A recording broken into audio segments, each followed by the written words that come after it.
నమస్తే అందరికి. నందు అక్క మధు అన్న. నందక్క మాత్రం కీసుకొని తీసుకొని కీసు అనుకుంటూ వీడియోలు చేస్తే మనమందరం ఆహా ఓహో అని మురిసిపోయినాము. కానీ చాలా మంది గుర్తు పెట్టుకోవాలి, ఇలాంటి స్కాములు చేసినా ఏ తప్పుడు పనులు చేసినా ఎన్నడున్నా అది బయటకు వస్తాయి అనేది బాగా గుర్తుంచుకోండి. మ్యాక్సిమం మీరు నిజాయితీ ఉండడానికి ప్రయత్నించండి, ఇలాంటి చీటింగ్ పనులు చేయకండి.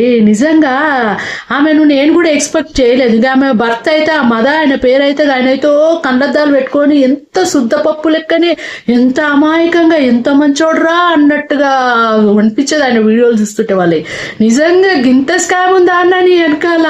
ముఖ్యంగా చాలా మంది చిరంజీవిని ట్రోల్ చేస్తారు. ఎందుకురా పాపం చిరంజీవి గారిని ట్రోల్ చేస్తుండ్రు, ఆయనకి ఎరకనా ఆ సినిమాలో పెట్టుకుంటప్పుడు ఈమెకి ఇటువంటిదని తెలుసనా, ఈమె కీసురు గొంతు, ఈమె కీచు అనే వీడియోలు ఈ బావురు కప్ప లెక్క మాట్లాడుతుంటే ఈయన కూడా మురిసిపోయినరు ఆ డైరెక్టర్ వీళ్ళందరూ.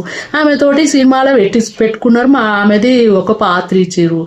సరే చిరంజీవికి తెలియదు కదా నా డైరెక్టర్కి వాళ్ళకి ఈమె ఇటువంటిదని తెలుసా? ఇప్పుడు వాళ్ళు కూడా ఫీల్ అవుతుండొచ్చు. అనవసరంగా వాళ్ళని ఎందుకు బ్లేమ్ చేసేది? ఎవరు ఎటువంటి వాళ్ళు వాళ్ళకి మాత్రం తెలుసా కదా. ఏది ఎట్లున్నా కానీ కీసు గొంతుతోటి కీసు అనుకుంటు బావురు కప్ప లెక్క వీడియోలు చేసి మాత్రం మంచిగా టోపీలు పెట్టిన ఒక్క అందరికి కుచ్చు టోపీలు కోట్లు దోసుకున్నవే.